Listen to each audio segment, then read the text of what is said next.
What's good, y'all? It's your girl, Kristen Ayana, and before we get into this episode, I just gotta say, make sure that y'all subscribe, like, and turn those post notifications on, and stay tuned with Black Talk Radio. Welcome to Black Talk Radio, hosted by Kristen Ayana. Listen as we discuss the latest in Black culture, Black news, and Black entertainment.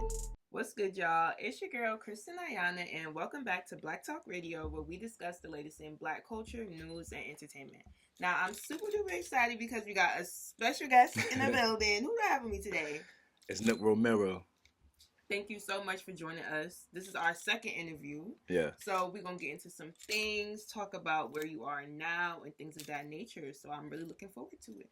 Let's do it. It's a Sunday. It's not that cold today. It's not that bad. Yeah, which I'm excited about because I feel like winter has been kicking us down. Oh, man. Yeah.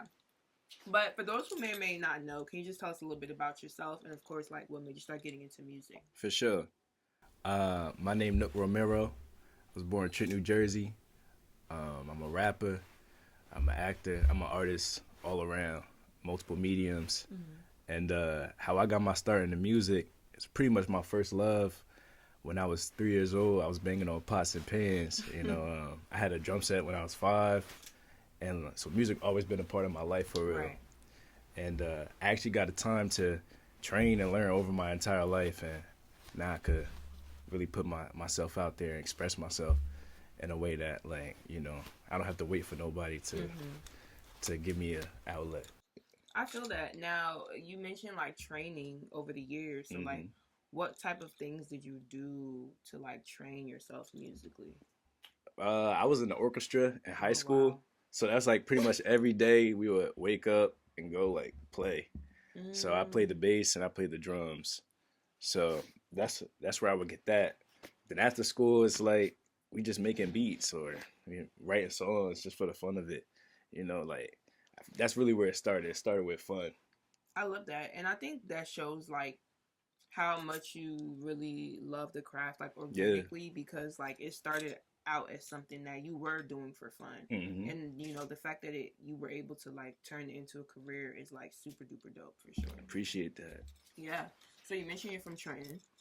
So we got Jersey in the building. I don't get a lot of Jersey people, not gonna lie. Everybody be from like New York. Yeah. Some people be flying in from other states. So I always love when I have a Jersey person in the spot. Yeah, we had to make sure we came through. Okay. So Jersey love. This is Jersey. I appreciate that. So can you tell us just a little bit about like what it was like growing up in Trenton and things of that nature, and how do you feel that has like impacted you or like influenced you as an artist today? I mean, it's your classic story, but like I try not to say that defined me because like my mind was just so much more than just what was around me, and like my parents really made sure to like push us to know that there was more around than what we saw on our day to day. So like I would say like it has made me who I am to push me to be greater, and I think that's really what Trent gave me. Other than that though, like I mean, yeah. I feel that, and I love that like you mentioned like your parents like pushed you to like see things like outside of that, or like look at the bigger picture. Like what are ways or like things that you've taken away from just your parents like instilling the fact that like there's more to life than this? Honestly, it's a lesson that I'll be able to carry with me for like my entire life. It's really made me who I am. Specifically with my mother, like she was my first fan really. And my dad as well. And my dad did a lot of heavy lifting over my life. A lot of sacrifices made on both of their part to make me who I am to this day. And I forever appreciate that. Yeah. I love that. And I love that you mentioned like your mom was your like one of your first fans, because I think for a lot of people like being a creative is hard, right? And then like it's not a job or like industry that's like so cookie cutter. So sometimes I talk to guests and they're like they were nervous to share with their parents that they made music, or like they didn't feel supported from their family at first. So it's good that you were able to get that support early on. Definitely.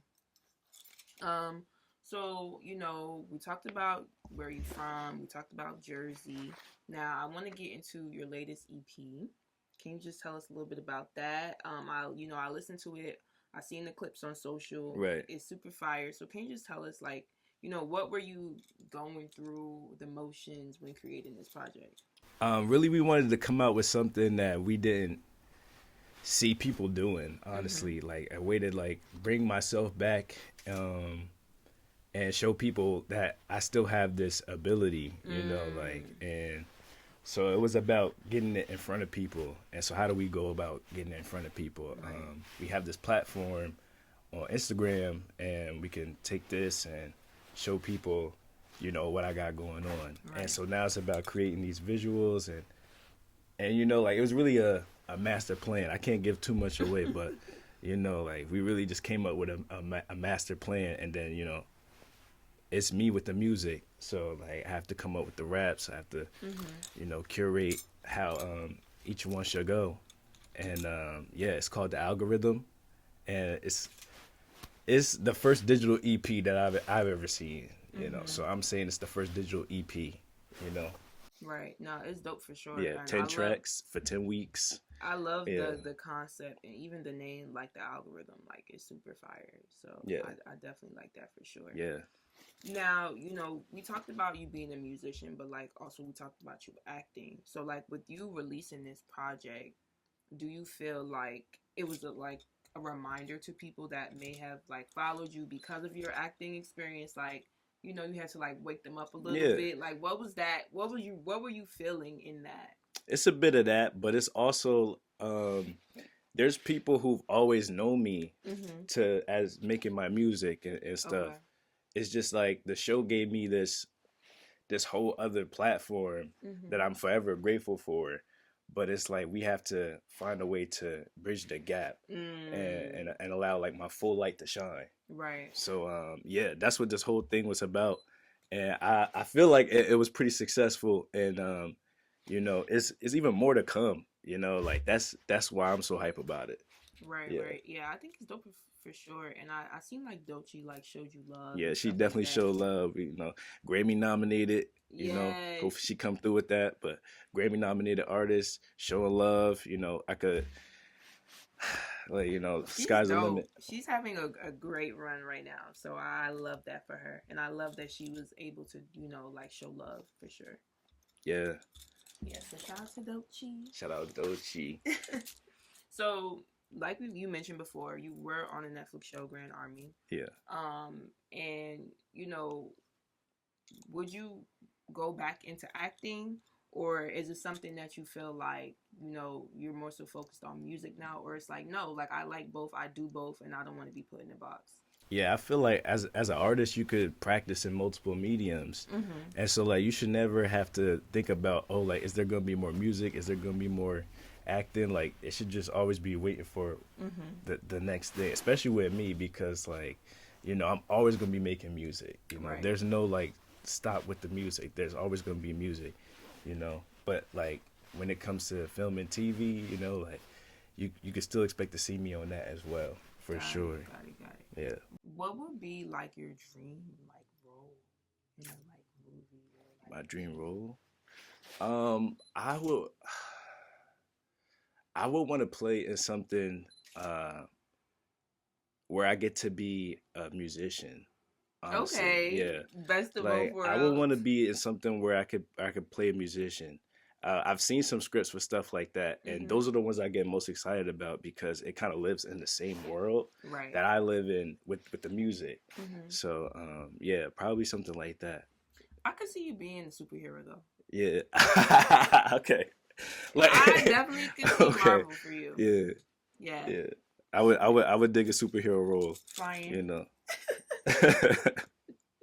Would the stunts make you nervous, or you feel like Nah, like I'm a thrill guy, so like I would get hyped to do that. Okay. So we're gonna see musician role and superhero in your future. Now I always like to ask like my artists that come through, what are your studio sessions like? Because so many people have like so many requirements. Like Some people tell me like they have to record like with their shoes off. Yeah, I've seen that. Some people need like, you know, the liquor, the weed. So like what is the vibes like for you? For me, it's various. Like it just depends on how I'm feeling in the moment. Sometimes I might have me a vice, a little drink. Sometimes, I want to be by myself. Sometimes I want people around and it to be collaborative. It just really depends on where I'm at that time, what song I'm making in that moment. Okay. I would say, yeah. I might need some sage. Might gotta sage up the place real quick. Maybe some bad vibes came through there, and I need to make a record, so I gotta sage it up in there. Yeah, that's good though. I feel like that's to your point too. Like it's not every time that you may want like a lot of people in the studio. So yeah. I get what you mean. Sometimes it's just overstimulated. Yeah. And it creates this pressure. That you just need to be in solitude sometimes to really like bring out like what's really inside of you. I know a lot of people they get in the booth and they'll cut the lights off in the booth because they don't want people to see them. You can see through this glass. They don't want nobody to see them so they could go into that place. Yeah, it's various.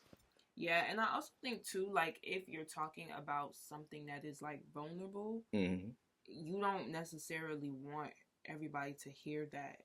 Like, of course, like once the song is out, it's out and people will hear it, but it's different versus like you recording that in that moment. Yeah, that's always it's an interesting feeling because when you put it on a mic, like you're the first one to hear it, so like you get to sit with it initially, but then like when you sit there and listen to somebody else hear what you had to say, and then they understand what you're talking about, and then it becomes this whole greater thing. Now it's in the universe, and then you think about sharing it with other people as well. It's definitely something that I've had to learn to love. Honestly, I don't even say deal with, learn to love, because like people, that's the stuff that people like gravitate towards. So yeah, like that's the stuff people want to hear. They want to be able to like know who you are through that music. So it's like, yeah, please tell me more. Were you the first time like you were vulnerable on a song? Like, did you not want to release it? Were you scared? Like, what was that experience like? It's just like sometimes you can't release it. Honestly, sometimes you can't. Sometimes you just gotta keep it to yourself. Why? I feel like we need it though. No, sometimes it's you'll be shocked. Sometimes you just can't do it. Sometimes, but honestly, it's just something that you just have to be okay with. Yeah, you have to be okay with. I need the unreleased. Hey. But honestly too, I feel like as an artist, as you grow, you get more comfortable with like releasing. Yeah. And being more vulnerable. But what I will say is like people love vulnerability. Yeah, for sure. I mean, obviously though, it's boundaries. Like I'm like no, that's what I'm saying. Like some things, like you might put something on wax and it's just too real. Like it's just too real. I understand that. Yeah, I can understand that because I do think we all deserve our privacy at the end of the day, and like art shouldn't be like exploited. Exactly. So it should be tasteful. There's definitely boundaries in that for sure.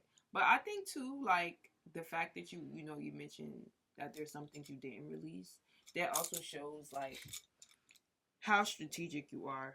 Oh yeah, very strategic to like your music and your craft, because it's like, okay, you're just not doing anything. Yeah, no, there's none of that going on over here. Not in this camp. I'm very strategic and really just trying to plan every move properly so that we're developing the right growth that we need, and really just getting people what they want for real. Definitely. So like, I just want to ask you, like, do you have a team? And if so, like, how was that formed, and how has that been like beneficial as a creative? I feel like having a team as a creative is very important because you can't get across these finish lines by yourself all the time. You need people to carry you in certain places where they might have strengths that you don't have. So I think that's the most important part about having that team around you, and them just making sure that they actually want to see you win, and they're not just trying to get something out of the situation. It's also like a very important key. So, and with my team, like, we don't have to worry about any of that. Everybody is picking up where they need to pick up, and everybody's putting in the work that they need to put in. And I'm so grateful for everybody around me right now. I love that. Because like, I couldn't do it without them, honestly. Yeah.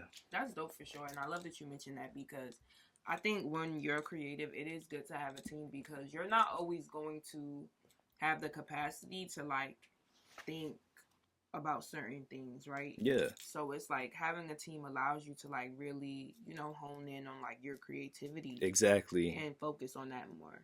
Exactly. And a lot of this was built along the way. Like, you know, you meet people and you meet them for a reason. And, you know, people stick around and some people don't stick around. But, like, you know, what's going on right now is the best. And I think, too, like, it should be organic. Yeah. Always organic. That's to how. Your point of, like, meeting people and, like, okay, you connect and things of that nature, versus, like, I know a lot of artists, they might be, like, trying to be managed by, like, certain people. And it's like they're constantly reaching out to them, and you know, you don't want that. Like, you want to have like management or a team that like genuinely believes in you, because that's going to be the same person that's like by your side. Exactly. To a certain level. Exactly. So I definitely think that's important.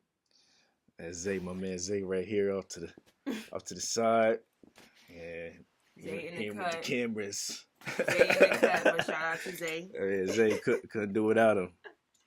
If you could work with any artist, who would it be and why? I would say I have a few. So first of all, I would love to work with Doechii. You know, I would love to work with Tyler Creator, and I would love to work with Kendrick Lamar. Yeah, okay. They're all like similar in a way. Yeah. I can't explain it though. It's like, if you know what I'm trying to say. It's like pure artistry. You know what I'm trying to say. And that's what I'm a fan of, you know? Like, I watch their stuff, I get chills, so, you know. Yeah, like that's the type of stuff I'm trying to be working on. Doechii's performance, I feel like, I don't know if it was one of the late shows with the Colbert? I think so. And she had like the dancers and like the braids in their hair and everything, like, yo, crazy. Monster. Like, insane. Like, I love it. Like, her creativity is definitely out of this world for sure. So I could definitely see like you working with them. Like, I feel like y'all have like similar vibes. Like that those are collaborations that make sense. So we're gonna manifest that. We're gonna put that good energy out there. Please. And I'm definitely hoping you get those collabs. Now, my final question: if you could leave your supporters, fans, people that follow you, with just like one thing to remember about you, what would it be and why? One thing to remember about me is that I'm really limitless, and I got raps on the algorithm saying the same thing, but I genuinely see myself as a limitless potential, and I feel like whatever I think about, I could go after it and I could have it. So just always remember that, you know, Nook will always be there. I'm gonna always be there. I'm always gonna be there. I love that though. Yeah. Like limitless. That's a good word. Yeah. Like, let's be limitless. I'm like, limitless. Into the new year, into, you know, what we want to do with our lives. I think that's fire for sure. Yeah. Well, I just want to thank you so much for chatting with me. No, thank you. I had a good it's time. Beautiful studio. Yes, very girly, but and of course we're wishing you nothing but the best. Thank you so much.